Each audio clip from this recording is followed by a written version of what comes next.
Ladies and gentlemen, this is your captain speaking from the flight deck. Just wanted to welcome you to the Stephanie Fury Black Box Theater. To sit in your seat, simply push down on the cushion and wedge yourself in between the armrests, trying not to aggravate your neighbor. Should you attempt to engage in elbow wars for the armrests, panels in the ceiling will open, dousing you with a sticky orange juice full pulp. We'll urge you to stay in your seats for the duration of the show at the risk of frightening the theater mascot, a very temperamental ocelot. In the event of a water landing, the person next to you can be used as a flotation device. Remember to ask their permission before blowing into their belt buckle. And a reminder to always secure your own device before deciding to have more children. It's a life decision. We don't want you to screw it up like you did the last time, right, Diane? One final reminder. It's a live performance, and if you could please set your cell phones on airplane mode, or better yet, toss them into the lake. The government is tracking you on them and using the information to create an army of bots bent on our destruction. With that said, just relax and enjoy the 16-hour and 45-minute show.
The concept of road rage dates back to early colonial days when men would throw cabbage heads at horseback riders, though these path rage incidents were relatively scarce.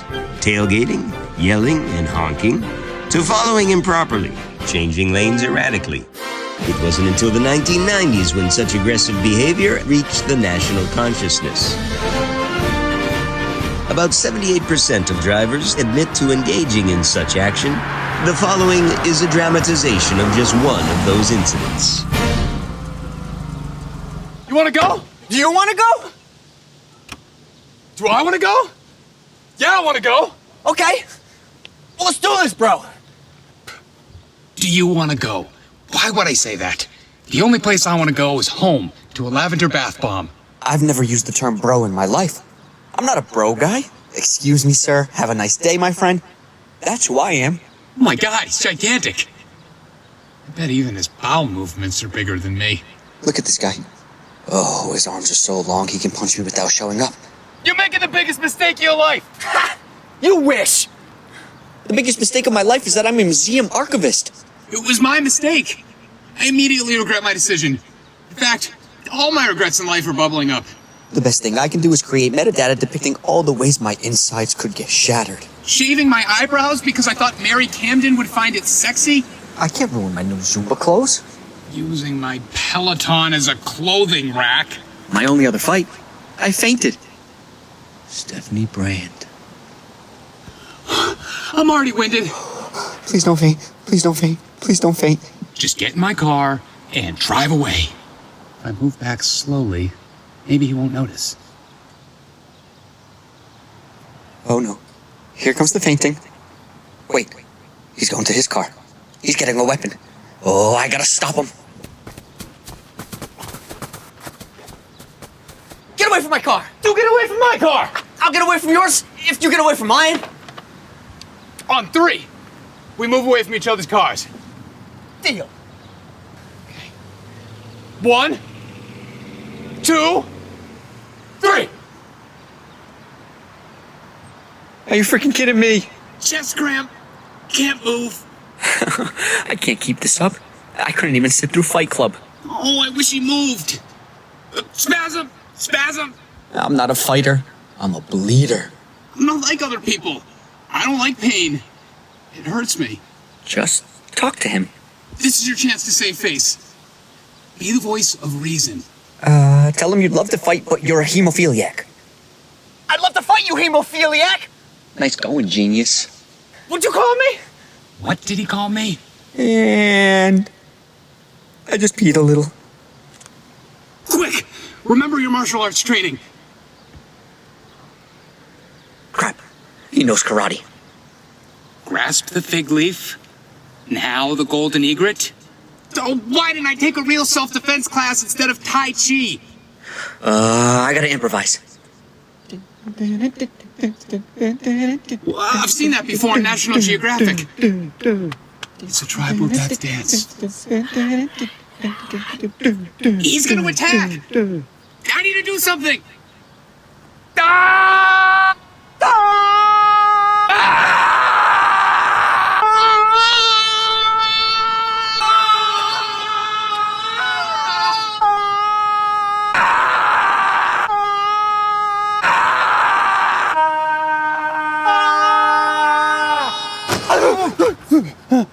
What was that? It was just the lid. Oh. Thank goodness. Thank goodness. Oh. It was just the lid. Yeah, we're good. You're okay. You're okay. Let it out. Let it out. Okay. All right. Oh. Okay. It's all right. And then when I was 12, I hiccuped so hard I peed my pants. They called me Hick Pee all through high school. She wouldn't even listen to me. It's like I was invisible. Friggin' Alexa. And ever since that incident, I couldn't even go near a vending machine. Here I thought everyone was afraid of Velvet. Baby shark, do do do do, baby shark, do do. I hid under a chair in the waiting room. That's nothing. A lot of kids freak out when the doctor goes to take blood. This was last week. You know, I don't want to fight. Me neither. Have a good day, my friend. Huh?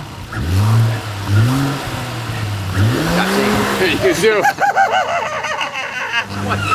Hey, come on!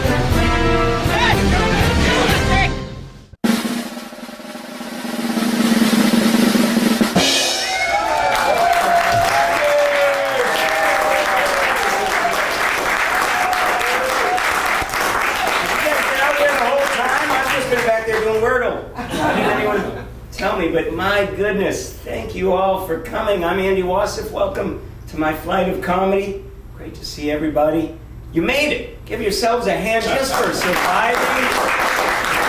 Anything that could have prevented you from getting here. I mean, we're talking zombie apocalypse, Netflix recommendation could have kept you at home. Road rage incident, of course. So much violence out there, right? I mean, I assure you, we are safe inside here. No violence. This is a comedy show. You're here to laugh. If you laugh a lot, you'll say I crushed or destroyed. I might even kill. And if this killing spree continues, I could blow up. Of course, the opposite is true. I may crash and burn and die right here today on this stage. You know, we might be safer outside. If you want to get out of your seats, we'll go back down. No. I'm here to make you laugh. That's my goal. To that end, I will tell some jokes. I will play some short films. I'm here to facilitate. Oh, sure, I might pontificate. I might ruminate. I might hallucinate, desegregate, mediate, alleviate, try not to hate, love your own mate. But that is the one and only time I will reference legendary 80s rock band In Excess here tonight. Don't worry about that. But honestly, comedian's great fear is that you're not going to show up and I'm going to have to live tweet my set to you. Wouldn't have been good because so much gets lost in the text. I often find myself thinking about the iconic moments in history and how much less impressive they'd be on social media. No March on Washington, just a tweet from Dr. King that says, "Hey y'all, had a dream last night, hashtag front of the bus." The Apollo 11 moon landing is just an Instagram post. I can't quite make out the picture, but at Spaceman Armstrong says, "Yes, on moon." To all my peeps at Central Junior High, suck it, losers. It's one small step for man, one giant leap for my... Okay, now I see what the picture is. There's no need for that. Yeah, how did he even get the camera in the spacesuit? But honestly, you're here, and that's half the battle. Getting out of the house, getting out from behind the keyboard. This is healthy. It's unhealthy being back there. It causes anger and hatred to fester. You know, back there, anonymous behind the keyboard, we'll hate for any reason. We'll hate for, of course, religion and politics are the big one, but fashion sense or favorite fast food French fry, entertainment opinion. How could you not like Everything Everywhere All at Once? That movie was everything. Everywhere, all at once. You Neanderthals, and how did they know that I come from a long line of Neanderthals? That's actually pretty impressive. I'm proud of my head. Think about it. You know, hate also keeps us from doing fun things. We have to keep track of everything we need to avoid. Hey, you want to come with us? A bunch of us are getting together for brunch at the toast office. Oh, I do not eat at the toast office anymore. Not since I found out they get their eggs from chickens who watch old Cosby Show reruns. I won't be a part of that. Neither should you. Sometimes I just want a burrito. I'm sure it's a good cause, and that's what makes us a great society. We appreciate each other's differences. You know, as long as we're good to one another, differences of opinion is important. Consider you folks here tonight. The fact that you are sitting among people who may not have the same opinions as you, the diversity of this crowd alone is impressive. Now, some of you have ketchup on your hot dogs or pineapple on your pizza. A few of you love Harry Styles, perhaps a little too much, but that's not for me to say. A couple of you don't like belly buttons that go in too deeply. What's that all about? Doesn't matter. And one of you thinks George Lazenby is the best James Bond, but is willing to die on that hill. But we will not single him out today. You're welcome here tonight, Jeff. And so let us bathe ourselves in flexibility and understanding. Compromise, that's the name of the game. Makes me think of this wedding that I went to not too long ago. A mixed marriage, Jewish Catholic. And they tweaked the ceremony so that all traditions would be honored, everybody would be happy. For example, they had the communion wafer, but they put a slice of lox on top. And then they sang the Ave Maria, but they sang it Ave Maria, Ave. Got up out of the pews, danced around the Torah with the cross on it. And after the collection plate went around, we invested it into a money market account. The only intolerance that day, my friends? Lactose. It's a cheap and easy joke, but I'm not above doing it. So let's just plan to have a good time tonight, right? There's nothing at stake here. This isn't a tax audit or a sporting event. Oh, I mentioned politics and religion before. Sports allegiance. That brings out the hate, doesn't it? So many people base their entire identity on the success of their sports team. And they start to go crazy, right? In anger and in celebration. I mean, think about it. Their team that they've given all their blood, sweat, and tears, born and raised in that city, they've got a tattoo of the logo on their shoulder, and after years of futility, their team that they love so much finally wins, and how do they celebrate? They burn the place to the ground for the joy they have been afforded. I hope that this doesn't spill over into other areas of life, such as, we're so proud of our Sam, he graduated from Princeton. What are you doing on Saturday? We're having a little riot for him, nothing too big, just gonna flip over a car or two. You should stop by. Don't bring the Beamer. Then you add gambling to the mix. You know, football square, survivor pool, the round of 64 tournament March Madness bracket. Have you seen this annual tradition of men's basketball? At the end of a fortnight of nail-biting drama, a champion is crowned, and they cut down the nets in victory as the network plays a highlight reel set to the soundtrack that is One Shining Moment. It celebrates the players who, for many, it's their one shot at greatness. But what about the other heroes? those in the cubicle who fill out their office pools. For many of them, it's their one shot to make history, and this is their highlight reel right here. And to all of you, from the Southwest headquarters of Sanditos Textiles, we salute each and every one of this year's participants on a hard-fought battle. For my partner, Mickey Racker, and all the fine folks that made this broadcast possible, I'm Mike Gallant saying, thanks for watching with us, friends. We leave you now, as always, with that one shining moment. Good night, everybody. Good night.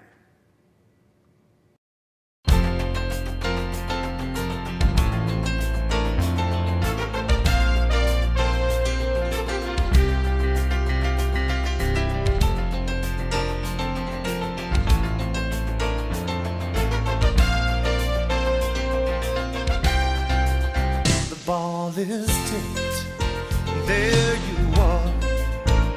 You're running for your life.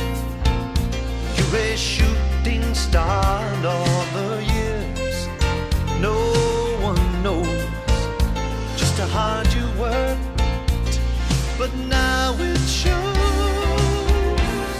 In one shining moment, it's all on the line.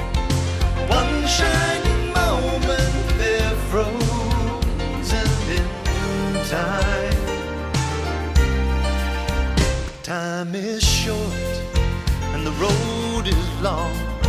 In the blinking of an eye, how that moment's gone.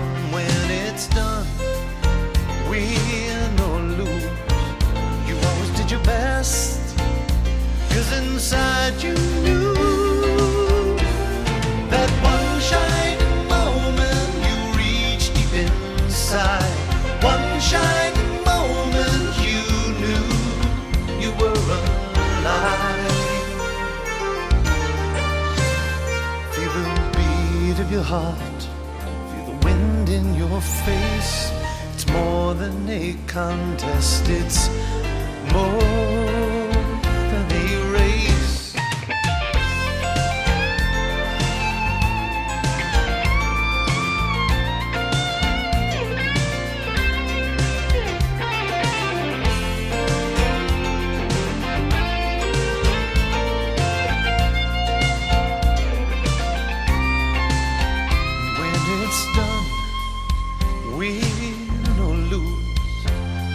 Your best, 'cause inside you knew that one shining moment you reached for the sky. One shining moment you knew. One shining moment you were willing to try. One shining moment you knew.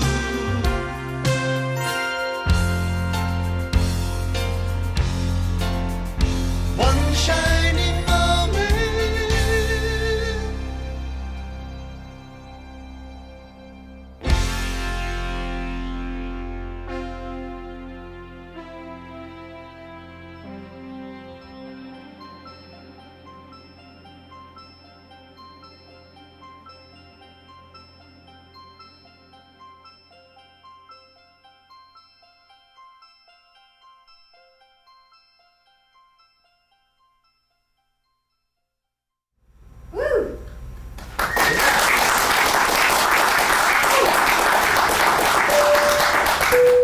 Hey folks, this is Captain again.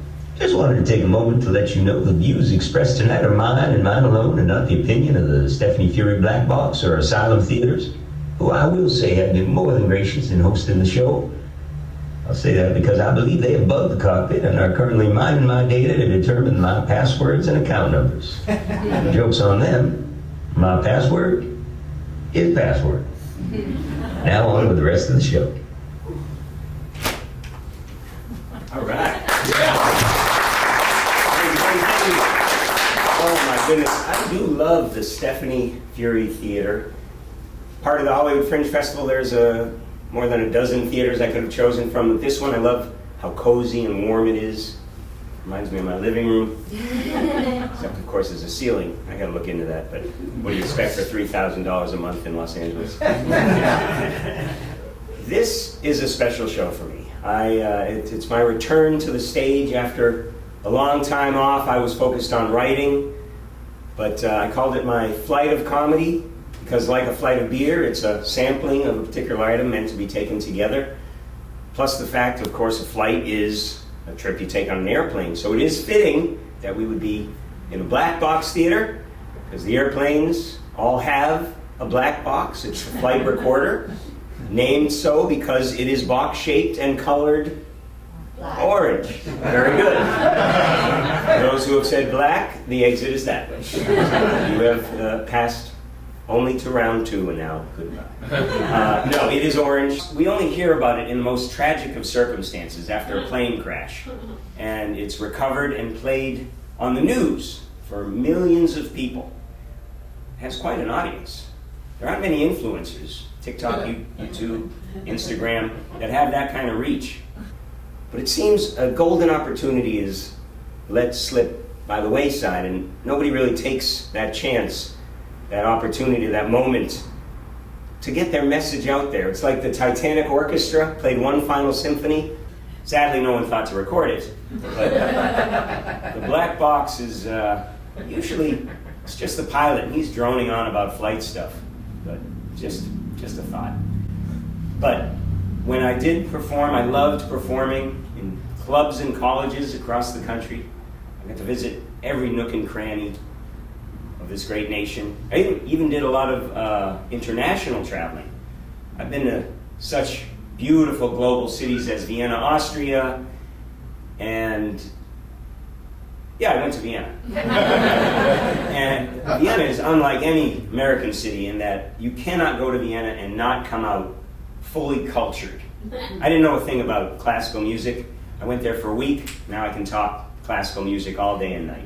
For example, Mozart's great, but I prefer Strauss. Do I know the difference? No, but you don't know that. It's best you don't care. All you think is, he is so cultured. I'm even ready with a follow-up. What is it about Strauss that you like so much?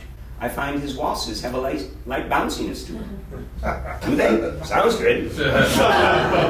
You see, I don't get much pushback because, as a rule, I tend not to hang around people who know much about Baroque musicians. Are Strauss and Mozart Baroque? No, but you didn't correct me. You're the type of people I'd like to hang around. Thanks, guys. That's great. That brings us to today. I didn't want to waste this golden opportunity to present my portfolio of works to you. Life is short. I didn't want to end up like Mozart, who, despite being a genius and a collection of brilliant works, died penniless. Is that true? I don't know. Everything happens in its own time, and this was my time to return to my performing roots. I needed to experience life. I needed to find out who I was and, grow as a person, build character. I am a different person now than I was back then. For example, I am now more responsible. I'm responsible for a living creature. I have a dog. I'm a dog owner. As they say, the old saying, with great responsibility comes great poop stains or something like that. But where are my dog owners out there? Yeah. Just shout it out. What do you have? Multi-poo. Multi-poo, right? Every time you ask a dog owner, they're very specific. It's part Bourbonnais sitter, part chocolate lab, a little Episcopalian, some of that rosemary fig loaf from Trader Joe's, and a touch of Yorkshire Terrier from his great-grandfather on his mother's side. That bitch. Ask a cat owner. I got a cat. What kind of cat? Striped cat. And you're very specific. There are such dog breeds, creative dog breeds these days. Multi-poo is a Maltese and a poodle. Pug and a poodle is a puggle. Labrador and a poodle, labradoodle. Labradoodle that does magic is a labracadabradoodle. A golden retriever and a poodle is a golden doodle, and a golden doodle with lead singer Michael McDonald is a golden doodie. You get it. Somewhere there's a poodle going, can't we just adopt?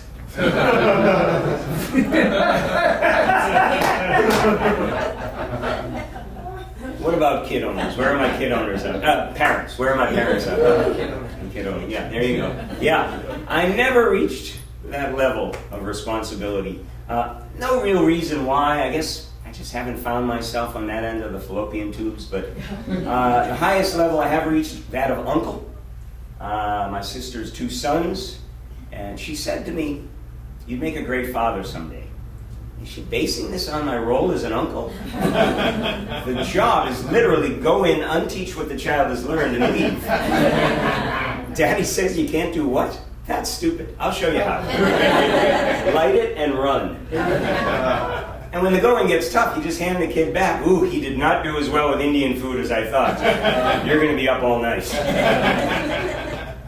I hear a groan. He'll get over it. We'll flush right through him. Don't worry about it. Does she think I can translate unclehood to fatherhood? Because of my penchant for dad jokes, perhaps. It's because I've unknowingly fathered 3 motherless children. Not likely, but you can't rule that out. It's because all parents want a sympathetic ear, and single people have no concept of the true horror that is child rearing. Let's put a pin in that. It could be that perhaps because if you ever need a variety of apple for any occasion, I'm your guy. What are you looking for? Sweet and aromatic? Honey Crisp. Or its more recent offspring, the Snapdragon. Or if you want great applesauce, look no further than New Zealand's own Gala apple. Unless you can wait till later in the season when the mouth-watering Fuji becomes available. At that point, parents are usually thrusting their small child into my lap and heading to the dance floor. So, my sister said, you would make a great father someday at a family event. It was late at night, indoors, dark, stuffy, loud, and I could tell my nephew was getting ready to blow. You have to learn how to recognize the sound. It's like a motorcycle idling before you hit the gas, just Many parents will try to reason with the child. We're not going to make a scene, are we, buddy? Not make a scene. He's wearing a Spider-Man costume and throwing cream puffs off the dessert table like the Green Goblin bombs. That ship has sailed, sister. So he looks at her and goes full Yamaha on a motocross track. I whisk him out of there, no questions asked. You see a great father. I see an opportunist. See, I didn't want to be out there any more than he did, and when you have a small child with you, that's an emergency vehicle. He's already making the siren sound, so the Red Sea parts every time. You gotta be careful, though. Sometimes it's too dark and you end up grabbing the wrong kid. Parents come running out after, and you just all piss and vinegar, threatening legal action. I diffuse it by saying, did you know that the national apple of Canada is the Macintosh? At that point, they forget why they're angry and just offer me the job as their au pair. But I get it. Parenting is difficult. Kids today, they're invincible. They feel they can get away with anything because you can't tell them they made a mistake. You have to ask them if they made a good choice. It's usually screamed at the top of your lungs while rushing after them with a fire extinguisher, but don't make them feel defensive. My mother had a different tact. She had no trouble telling me I screwed up. When I was 9, I cut my bangs. She bought me a mirror and hid all my hats. Lesson learned, life is cruel.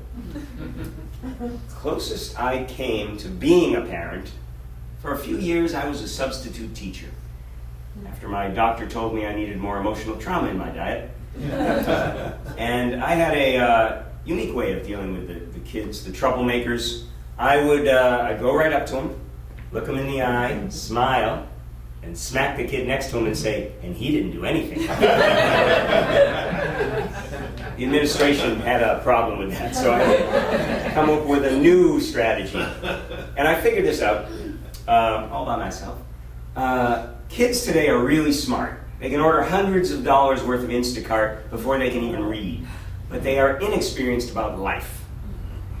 And for that reason, you can take advantage of that. They've never had to avoid the line at the DMV or pee themselves to get out of jury duty. They don't know not to cook bacon naked. They've never gone to the dermatologist for a mole only to have them say, that's odd, I've never seen anything like that before.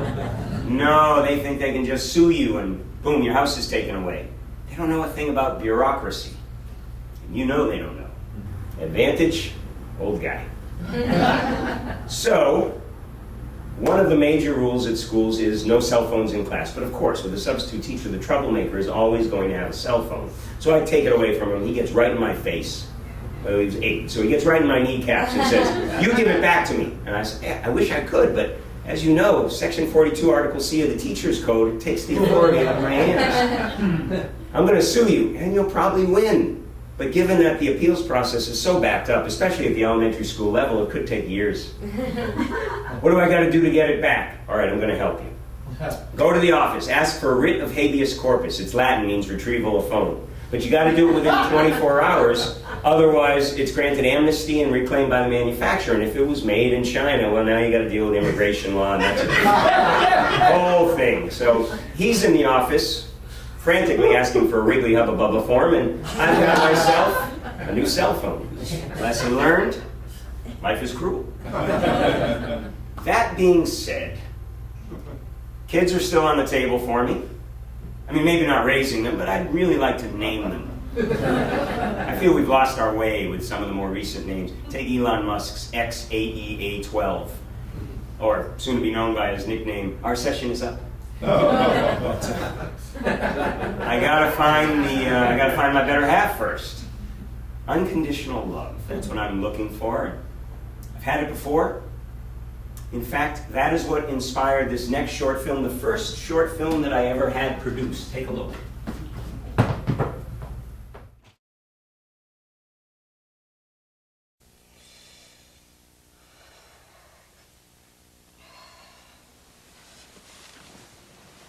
Hey, baby. I'm freezing. I need a blanket. There's like 100 in the closet you could have. Well, I want this one. This is my blanket. You know I love this blanket. Well, if you love it so much, why don't you just marry it?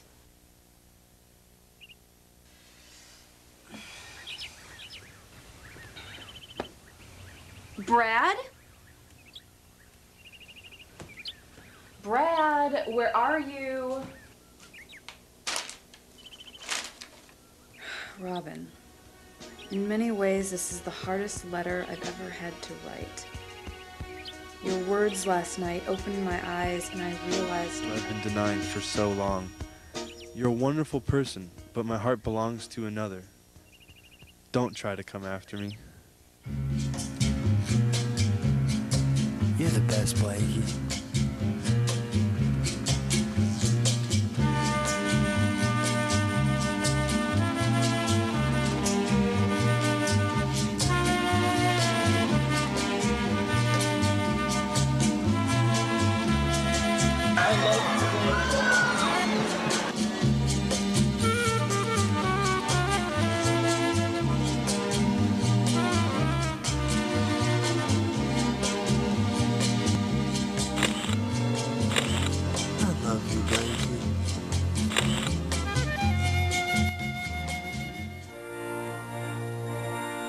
The union of marriage is something that should not be taken lightly. Love is the only motivating factor to getting married. From what I've seen, the love between Brad and his blanket is unconditional. Is there anyone here today who thinks that this marriage should not take place?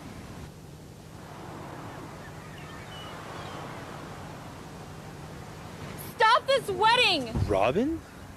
Stop it, Brad! You're making a mistake. I'm sorry if I hurt you, but you've got to move on. You're a wonderful girl, and you can have any guy you want. But I want you. I know, but things have changed. I can do so much more for you than your blanket. Can you keep me warm on a cool autumn night?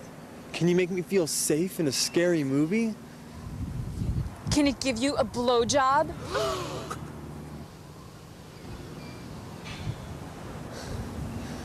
Robin, this just isn't working out. I just want you to be happy for me. Please, have a seat and just watch the rest of the ceremonies.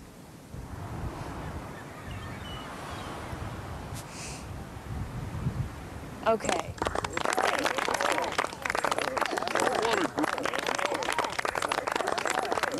If you're happy, then I'm happy.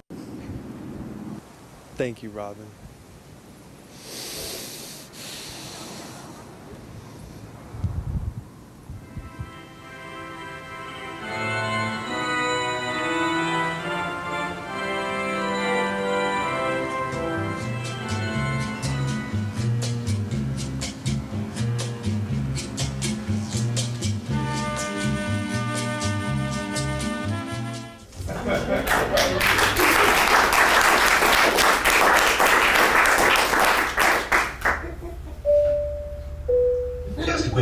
from here in the cockpit as you enjoy the in-flight presentation of Flight of Comedy. I just checked my bank account and find it bone dry. Yep, I got catfished. Turns out that darling angel Emma Lynn I met online was actually Anwar from Nepal in a crypto scam. At this point, I'm going to turn off the fasten seatbelt sign. Heck, I may even open the emergency doors because life has no meaning anymore. It's all your fault, Diane.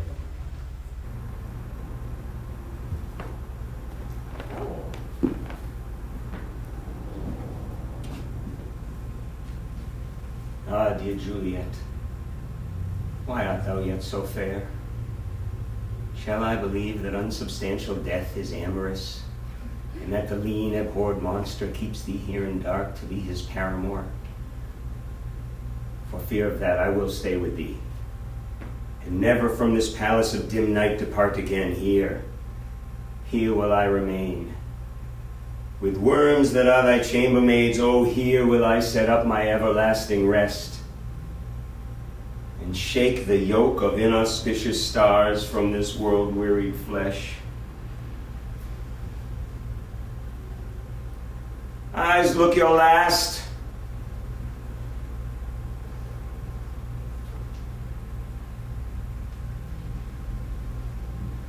Come, bitter conduct, come, unsavory guide. Thou desperate pilot, now at once run on the dashing rocks, thy seasick, weary bark. Here's to my love, for if thee cannot have mine, no one shall be allowed to gaze upon my light further. Arresting justice would be but cruel to all. Now I shall spend eternity nestled in your bosom.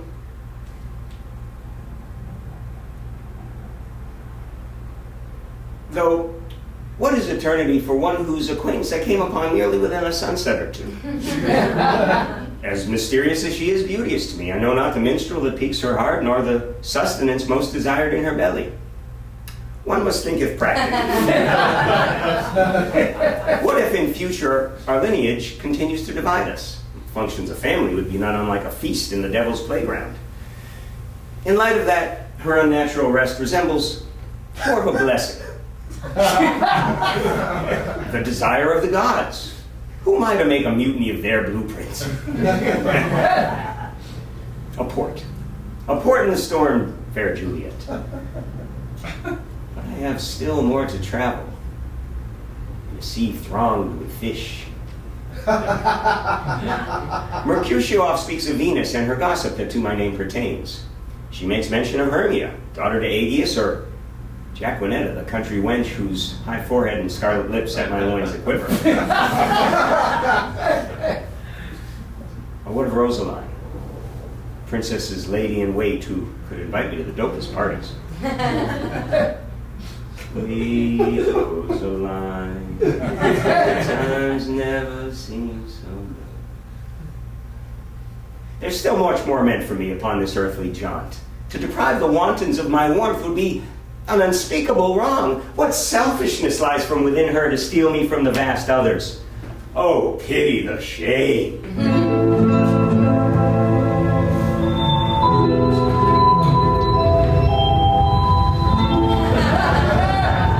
Oh, timely reverie. I do remember well where I should be. And there I am. Where is my lord? Oh, Romeo. Go with thee to hell.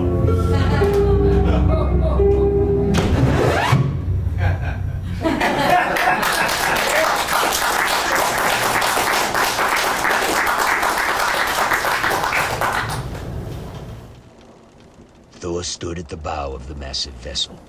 He was tired. It had been months since he constructed the ship, years since he first dreamed of setting out to discover new territory, and almost a decade since he and Fjorgyn Karlsefni had spoken after one sordid night he deemed to be true destiny, and she chalked up to too much mead. In 100 days at sea, they'd lost 2 ships and countless men. Thor wondered if he'd ever see his family again. He longed for the simple life of pillaging and plundering he'd left behind, though he could never remember which was which. Their only amusement was a chessboard brought on board by Thorfinn Sturluson. But the crew lost interest quickly when they realized Thorfinn cheated terribly. He would swear, "The horsey can move anywhere. If you don't believe me, ask the Eastern Slavs." But if there were any Eastern Slavs on board, they weren't talking. The men were destitute. Want of spirit, want of affection, want of life. Their meager diet consisted of porridge, boiled fish, and creme de menthe brulee with wild berries and caramelized sugar garnished with a mint sprig. They could take no more. As they rowed, the crew glared at Thor with contempt, a far cry from the trust and admiration they felt towards him when the journey began. But Thor was filled with resentment as well, mostly towards his longtime friend Thorvald Hurljafsson, who in a moment of frustration pushed Thor's runic monument to his father overboard, saying it disrupted the energy of the boat. Thor retaliated by throwing Thorvald's book on Feng Shui overboard. Petty as it was, neither man was going to present the other with an olive branch of peace, for Thorvald had thrown that off 2 days earlier. There was not much time left as the supply of grain was running low. Thor could no longer stand to look at the endless horizon. He lowered his head and prayed silently to the gods. In a moment one could only call divine intervention, a speck appeared far in the distance on the said horizon. Leif Thorson cried, "Land!" But no one paid him any heed, mainly because he had a bad habit of yelling land every hour, a habit that earned him the nickname the Timekeeper. This time, however, it was land. All at once, the crew exploded in elation. But lest they suffer from premature celebration, an ailment many young Vikings experienced amidst the carnal joy of the autumnal orgies, each man returned his focus to reaching the shore. With the strength and power of 100 ships, they stroked and stroked as the oak planks glided through the water. The tide lent a hand and propelled the boat onto the beach, lurching the crew onto the sand. Standing slowly on dry land for the first time in months, they looked around, gazing in stunned silence at the natural beauty that lay in front of them. Forests of willow and birch, magnificent fjords, rolling hills. After what seemed an eternity, Thorvald approached Thor and handed him the flag. Thor accepted it as the two men shared a moment of unspoken reconciliation. With a tear in his eye, Thor jabbed the stick into the sand. The crew cheered. Then, with his voice cracking both from pride and exhaustion, Thor spoke. "My friends," he began, "it has been a long and arduous journey, but our labors have been rewarded. After myriad sunrises and sunsets, storms, and the loss of our brothers at sea, we have made history. Now we must get word to our families and neighbors that we're alive and well and about to settle in a new world." Thor looked around at the strapping boatsman, still clinging to his every word. With one long heavy sigh, he said, "Everyone back on the boat."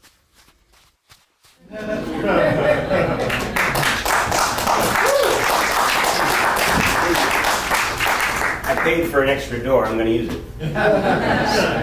So the question, why now? Why have I invited you to view my works now? 3 words. Timeshare opportunity. Shut those doors. Have you folks ever wanted a vacation every day of your life? I'm getting older.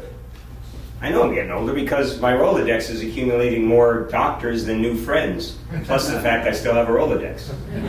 It's a dead giveaway, but I don't mind getting older. I'm embracing aging. I just turned 42 recently, and with the turning of another page in the book of life, I always reflect, and I realize I'm getting better. I no longer care about what other people think. I'm proud of my accomplishments instead of comparing myself to others. I'm better at lying about my age. And when I say no about something, I never feel guilty afterwards. But it is the people who I've met over these 39 years, good people like you, who along with my congenital condition really make my heart swell. Whether I've known you for a few months, years, or every single day of the 36 years I've been alive, I am grateful.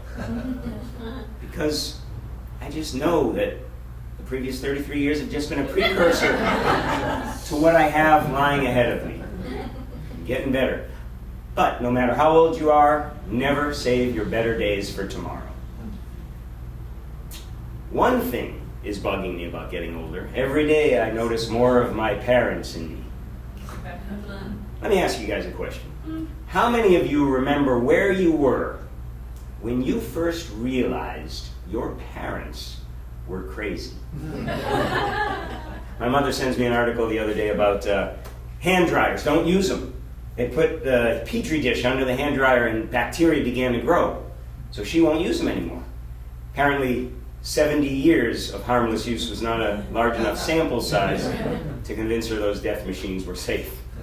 But in my family, she is the sane one. She's the anchor. For my father, among a few other things, is a hoarder.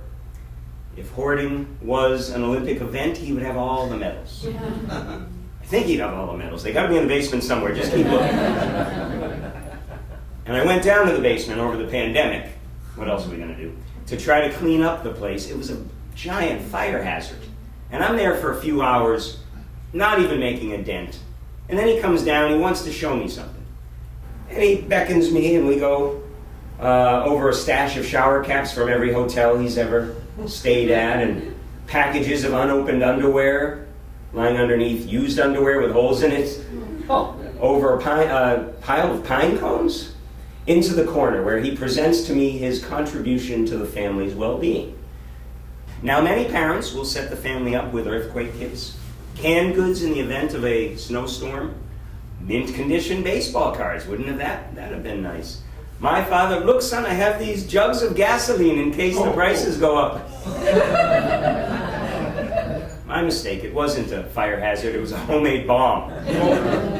Why waste time with that whole stop, drop, and roll stuff when you can just go right from spark to mushroom cloud, you know? I mean, heck, let's just get the Kremlin into an emergency session with good news, Mr. Premier. The object we picked up on radar is not a nuclear missile aimed at Moscow, but a two-story colonial going out to the Atlantic. I mean, is this what I have to look forward to? I guess I can remain vigilant, and I try. I try to eat healthy. Started watching a lot of those YouTube nutritionist videos. Found out one that said the best food you can eat, sweet potatoes. Vitamin A, vitamin C, beta-carotene, fiber. So I've been eating a lot of those lately. And then on the flip side, the most unhealthy food you can eat, I watched that video. Turns out it's sweet potatoes.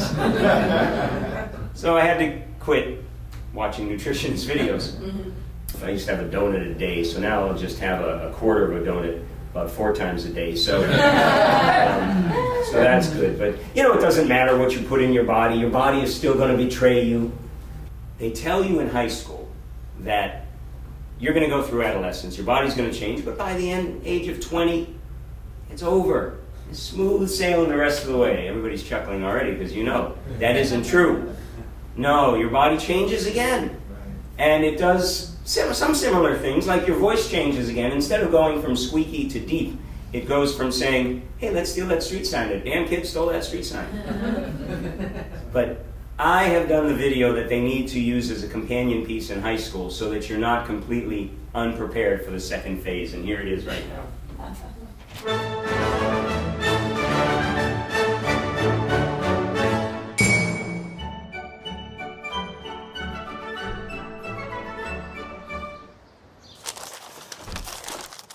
Good morning, Mike. I have the conference room now. Oh, darn, I'm gonna be late for my meeting with Mr. Hanna. Oh, slow down there, pal. You're looking a little frazzled. Is everything all right? I don't know what's going on, Bob. I feel like my body's playing tricks on me. Sounds like you're going through adult puberty. Adult puberty? What's that? Why, it's an exciting time in every adult's life. A period filled with confusion, surprises, frustrations, and most of all, depression. But wait, I thought puberty was only for teenagers. That's just the first phase. As you'll remember, during adolescence, your body sprouts hair. you grow taller, and you develop sexual reproductive organs. Then during adult puberty, you don't get anything new. But all the stuff that you had from before, it just starts going haywire. Whereas your first puberty was a wondrous, joyful journey of possibilities, adult puberty is a clusterfuck of random transformations revolving around bodily functions, leaving you with more questions than answers. So you're saying all heck is going to break loose? You got it. And it's all going to happen slowly and unevenly, or quickly. No one knows for sure. But as they say, here today, gone tomorrow.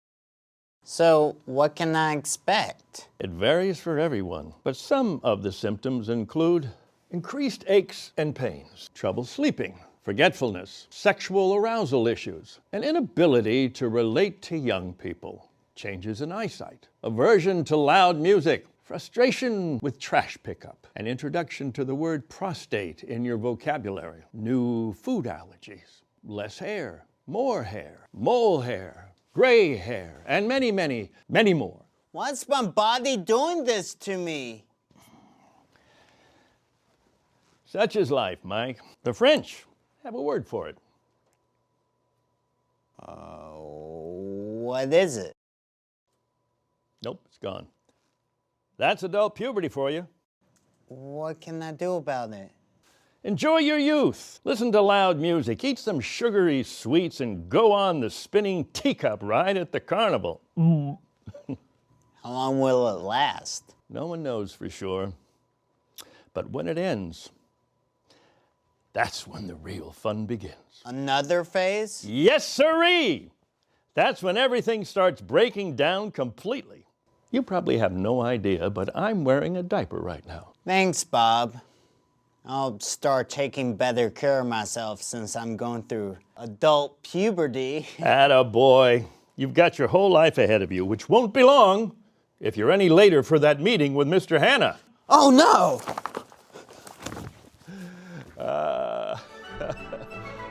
Sooner or later, everyone goes through adult puberty. The good news is, with all of your aches and pains, your knee brace can double as a jockstrap for those sagging testicles.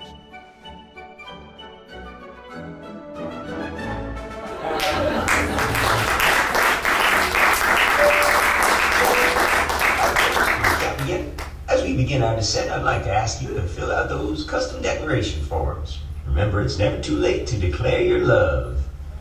Diane, I'm so sorry. Please, give me one more chance. I promise. I promise to change. Let me come back, baby. I need you. And a place to stay. If you could just see your way to... hell, the damn theater mascot is peeing on me. Whose idea was it to let us, live ocelot, into the cockpit? Son of a... Anyway, think about it, Diane.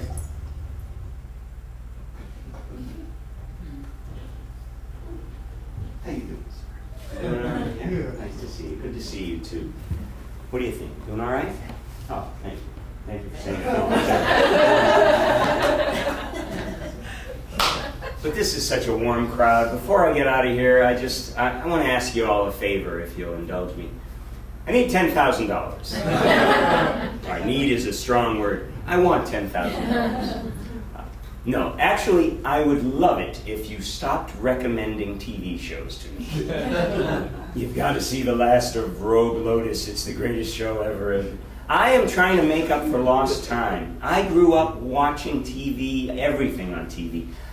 TV was my babysitter, my mentor, my teacher. And I will say this, though. I did learn a lot from it. This is back when theme songs were on most of the shows. And if you've ever listened to the lyrics, you will notice that they are not just catchy tunes, but also they have poignant and profound, meaningful messages that whenever I was feeling down, it always made me feel better. And I know it could do the same for you. Even if you don't know many of those shows, times are tough out there for many of you. It's a fight for every inch. We didn't expect it to be this way. And what I have to tell you, so no one told you life was going to be this way. Life's not the French Riviera, believe me. Life's not a charity ball. It isn't all great big bed of roses. It's not like showbiz. But the main thing, I suppose, is making your way in the world today takes everything you got. Sometimes the world looks perfect, nothing to rearrange. Sometimes you get a feeling like you need some kind of change. It's a rare condition this day and age to read any good news on the newspaper page. Temporary layoffs, good times. Easy credit rip-offs, good times. Scratching and surviving, good times. Hanging in and jiving, good times. What are having a predictability? The milkman, the paper boy, and evening TV. Seems today that all you see is violence in movies and sex on TV. Where are those good old-fashioned values on which we used to rely? You knew who you were then. Boys were boys and men were men. Men. Men. Men. Manly men. Men. It's a different world from where you come from. The names have all changed since you hung around. Those names have remained and they've turned around. When the world never seems to be living up to your dreams, and suddenly you're finding out the facts of life are all about you. You. Now, the world don't move to the beat of just one drum. What might be right for you might not be right for some. Some walk by night. Some fly by day. Inviting strangers to just met on the way. Some people step into the darkness, afraid to step into the light. Some people need to help someone if the edge of surrender is in sight. Don't you worry. It's going to be all right. There's a path we take and a path not taken. The choice is up to you, my friends. Now, this is a story all about how my life got flipped upside down. Used to be sad, used to be shy. Funniest thing, the saddest part is, I never knew why. Kicking myself for nothing was my favorite sport. I got kind of tired of packing and unpacking. Town to town, up and down the dial. Took a whole lot of trying just to get up that hill. Give me a break. Now I know what it takes. I'm putting a new face on the old one, ready for anything. Believe it or not, I am walking on air. I never thought I could feel so free. This is it. This is life. The one you get. So go and have a ball. Keep on doing what you do. Fighting the system like a true modern day Robin Hood. Show me that smile again. Don't waste another minute of your crying. No need to fake it. You can have the town. Why don't you take it? You're going to make it after all. On your mark, get set, and go now. Have a yabba-dabba-doo time. A dabba-doo time. A most sensational, inspirational, celebrational. You'll see, your life is a ball again. Laughter is calling for you.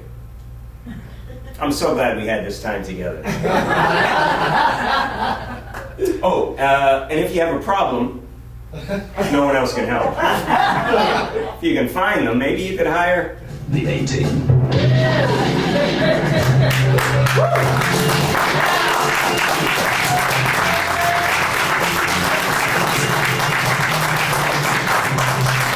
Thank you all so much for coming. I know it's a crazy world out there, and if my show has given you even just a brief respite from the madness, I'm so happy. You know, we should take every opportunity to enjoy ourselves, because no one ever knows what could... Folks, the runway's in sight, but if Diane's not gonna take me back, I'm just gonna take this bird down into the ocean. She'll be sorry. You'll all be sorry. Goodbye, cruel world. Hello, octopus and dark. This is my moment! No one will have a Captain Merrill fart backer to make fun of anymore. Not Anwar, not John Ian, not the stupid Ocelot. Somehow we're still being. How is that even possible? But it won't matter in a moment, because, hey, you can't be up here. Hey, everybody, this is Andy Wasif. Did you know there are over 7,500 varieties of apples? How does the breathing even work? Does the golden delicious find Lady William dinner in a movie first? 9 months later, out pops the pink lady? Who cares? It's not like you're able to win the Triple Crown with them. And yet with all this breathing, we still have the red delicious. How would you subject anyone to that? Sure, if you're making the pie you want to throw in a stranger's face. I just want,